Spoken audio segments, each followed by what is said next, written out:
The first problem is, I am going to read the problem. A triangular channel has a side slope of 1.5 horizontal to 1 vertical and is laid on a longitudinal slope of 1 in 1650. Assume Manning's constant as 0.013. Estimate the normal depth required to pass a discharge of 0.3 meter cube per second. So first what we have to do, we have to write the given data. What are all the given data?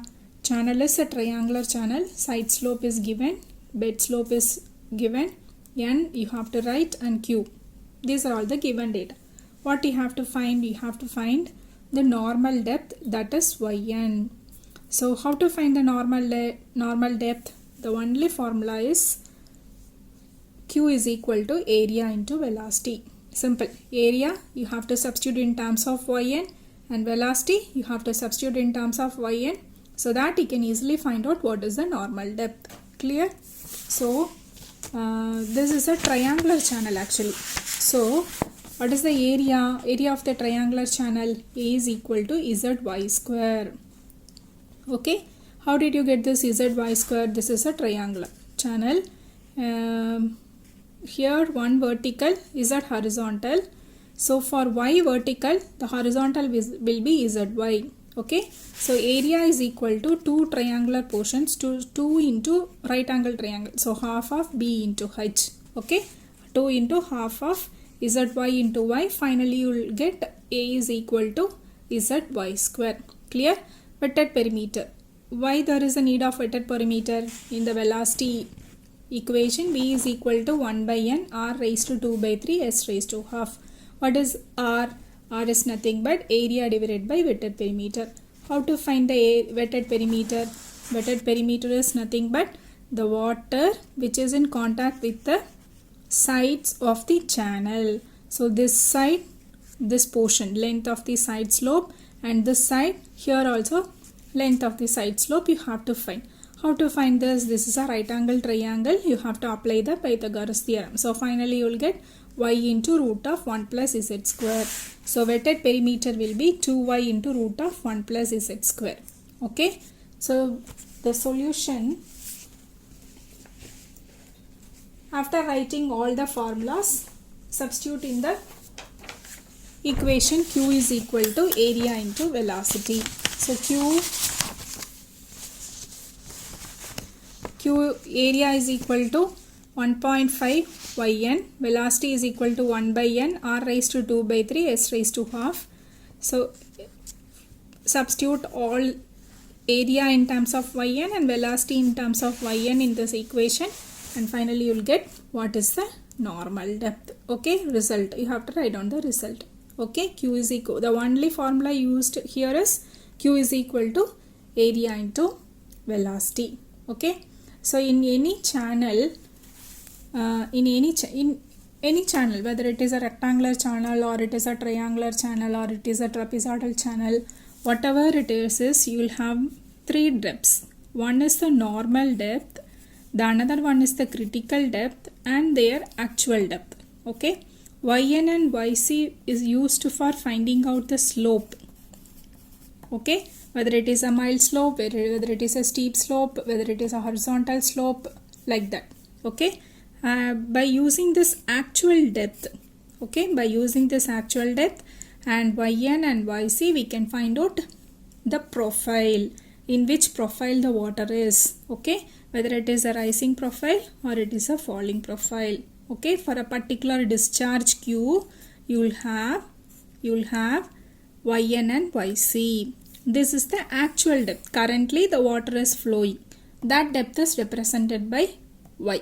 Clear? The second problem, I'll read the problem. A trapezoidal section has a side slope 1 vertical to 1 horizontal and has to carry a discharge of 14 meter cube per second. The bed slope of the channel is 1 in 1000. C is 45 if the channel is unlined, and is 70 if the channel is lined with the concrete. The cost per meter cube of excavation is 3 times the cost per square meter of lining. The channel is to be most efficient one. Find whether the line canal or the unlined canal will be cheaper. Okay, first write down the given data. What are all the given data? Channel is a trapezoidal channel. Side slope Q is 0 and the C value for lined and unlined canal and the cost for per meter cube of excavation, and you have to design it for most efficient channel. So what we have to find? You have to find whether the lined canal or the unlined canal is cheaper. How to find that? They have asked you to design the channel must be most efficient one. So you have to apply the most economical condition. What is the general most economical condition? Half of top width is equal to side sloping sides of the slope channel, that is b plus 2ny divided by 2 is equal to y into root of 1 plus n square. Okay, this is the general condition. Whatever the n value, you can substitute any n value here. This is the general condition. You can't apply this n is equal to 1 by root 3 because 1 horizontal root 3 vertical. Okay, n is equal to here 1 n is equal to 1 by root 3. The value theta is equal to 60 degree, but here they have given 1 vertical to 1 horizontal, so you can't take this most efficient condition. You have to take only the most economical condition. Half of top width is equal to sloping sides of the channel. So now before that you have to be very clear. They ask us to find the cheaper one.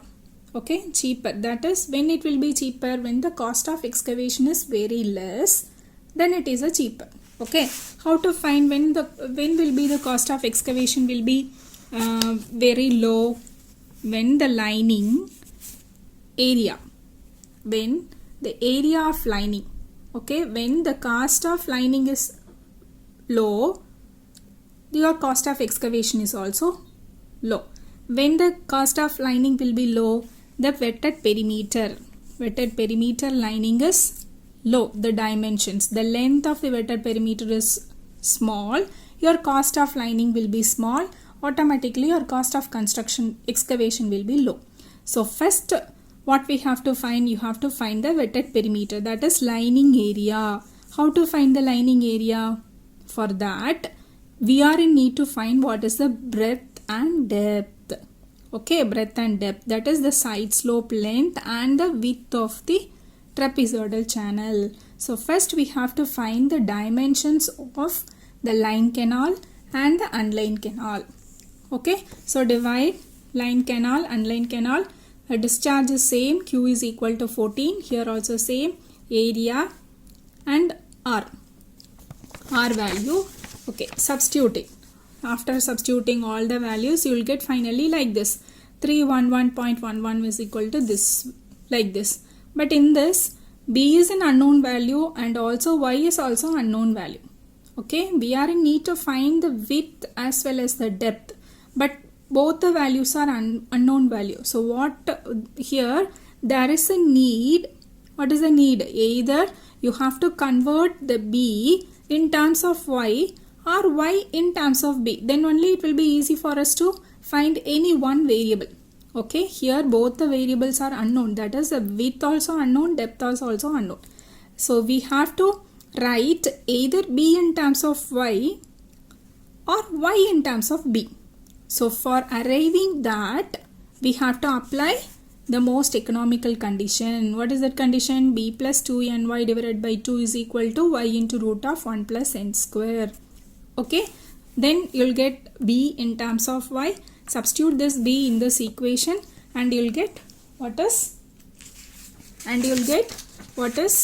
Y. Clear? The same thing we have to do it for unlined canal. Here also you'll get what is the depth and what is the width. From this you can find out what is the wetted perimeter. Okay, the area, that is a wetted perimeter, you can find that wetted perimeter into 1 meter length, that we have assumed it. Okay, in order to find the area of lining, we are assuming length is equal to 1 meter. Then you will get what is the area. Here itself you can find it out. Here the area of lining is less when compared to the lined canal. So your volume will be automatically less, and your cost of excavation will also be very less when compared to the lined canal. So finally you have to write down the result. Unlined canal will be cheaper. Okay, we all understood? Clear? Okay, the next problem is a discharge of 18 meter cube per second flows through a rectangular channel 6 meter wide at a depth of 1.6 meter. Find the specific energy and critical depth. State whether the flow is subcritical or supercritical. What is the alternate depth? It's a very simple problem. What are the given data? Discharge Q is given, B is given, Y is given, and the channel is a rectangular channel. It is given in the problem. What we have to find? You have to find the specific energy E, critical depth YC, and alternate depth. Okay, what is the formula for finding the specific energy? E is equal to Y plus V square divided by 2G. What is the formula for the critical depth? YC is equal to Q square, small q square divided by G the whole power 1 by 3. What is small q, capital Q divided by B? Okay, so first we have to find what is the specific energy. If they ask you to find out the minimum energy, means you can use this formula for finding out. But in this problem they didn't ask us to find what is the minimum energy, so no need to write it. Okay, first we have to find the specific energy. E is equal to 1.6 plus V square divided by 2 into 9.81. Okay, from after substituting all the values, we got the answer. E is equal to 1.779 meter. Okay, after that we have to find what is the critical depth YC. For that there is a need of small q, so small q is equal to capital Q divided by B, so that we can find out. We got the answer. YC is equal to 0.791 meter. So now they ask us to find what is the alternate depth. What is the alternate depth? So for that we are in need to draw the SEY curve. Here it is E, here it is Y. So this is a potential head, and the combination of potential head and kinetic head is this one. Here our energy is 1.779 meter. This is RE. This line energy, particular energy, there will be 2 points. You will have the two depth. Okay, this depth and the depth, this depth, and this point is the, what is that? It is a critical depth. One depth will be greater than critical depth and the other depth will be less than critical depth. Okay, so this will be Y1 and this will be Y2. Y1 is less than the critical depth and this depth is greater than the critical depth. Okay, one depth is given in the problem. What is that? It is 1.6 meter. It is given in the problem. So here what is our critical depth? Critical depth is 0.97. So you can write it as this is 0.971 meter. Another depth is 1.6 meter. What is the alternate depth? You have to find Y1 and that value will be less than 0.971 meter. Clear? Okay, your one depth is given, another depth you have to find, and that depth from the graph itself you can find your answer will be less than 0.971 meter. Okay, so here and they ask us to tell whether the flow is subcritical or supercritical. Subcritical or supercritical. At 1.6 meter, what is the flow? What is the flow? How to find that? What is the Froude number? Froude number is equal to V divided by root of Gy. If the depth increases, Froude number decreases. If the Froude number is less than 1, then it is a subcritical flow. If the depth increases, Froude number decreases. Froude number decreases means it will be less than 1, then it is a subcritical flow. If the depth decreases, Froude number increases. Okay, Froude number increases, your velocity also increases. So it is a supercritical flow. It will be greater than 1. So this is a critical flow. Here Froude number will be is equal to 1. This portion is a subcritical flow. This portion is a supercritical flow. Okay. What depth? Alternate depth we are going to find out the y1, which is a supercritical, which will be in the supercritical flow. Which will be supercritical flow. Okay. So here our next aim is to find the alternate depth. So we know the equation E is equal to y plus v square divided by 2g. Okay. So here what is v? V is equal to q by a. Q is 18. It is given. Area is again b into y. Here y represents the alternate depth, that is y1.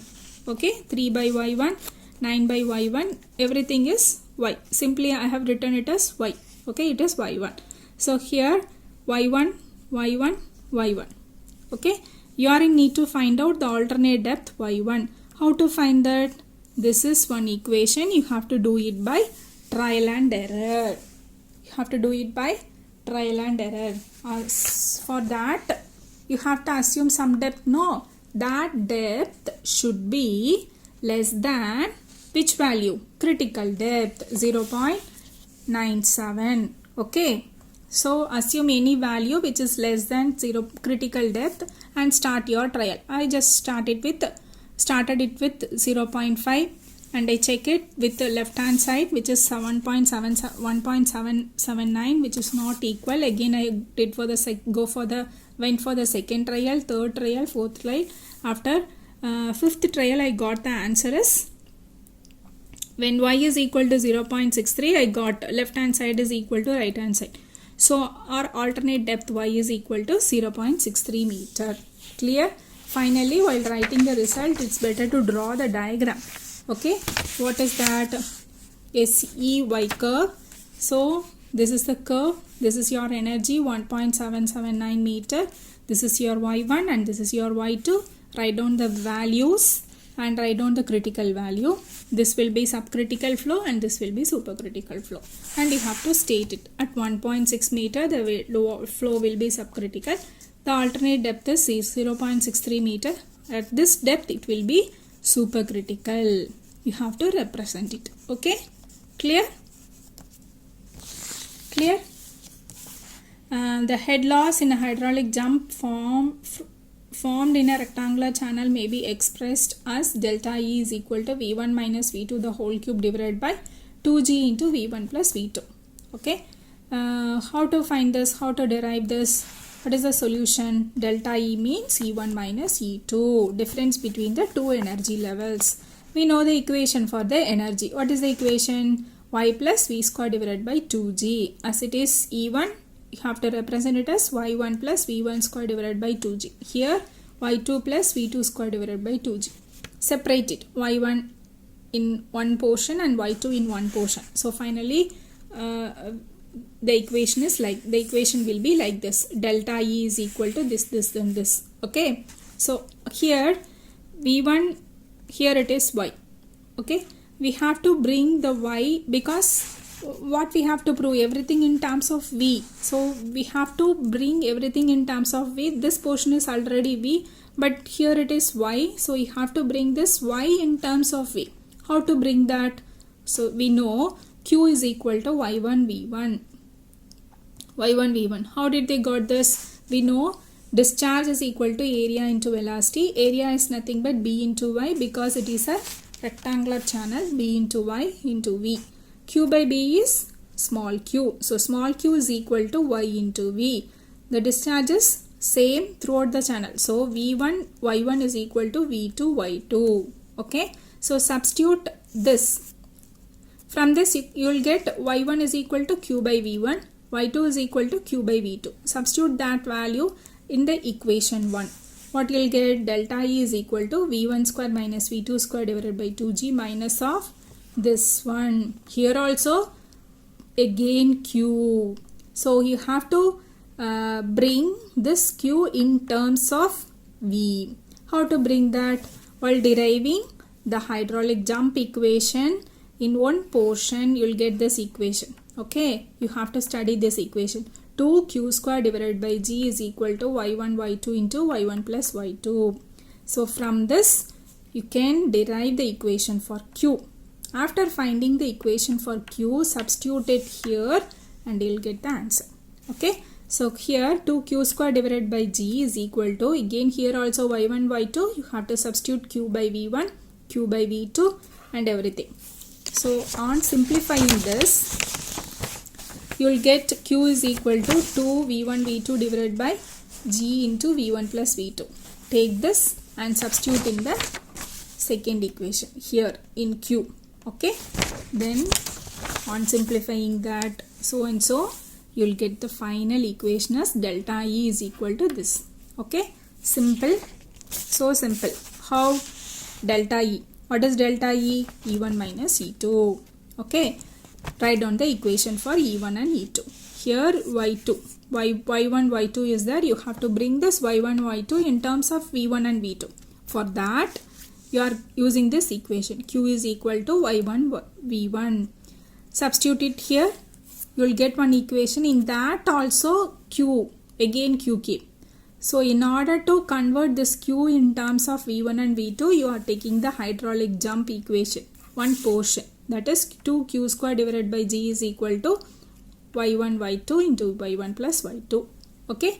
Again you have to substitute y1 is equal to q by v1. y2 is equal to q by v2.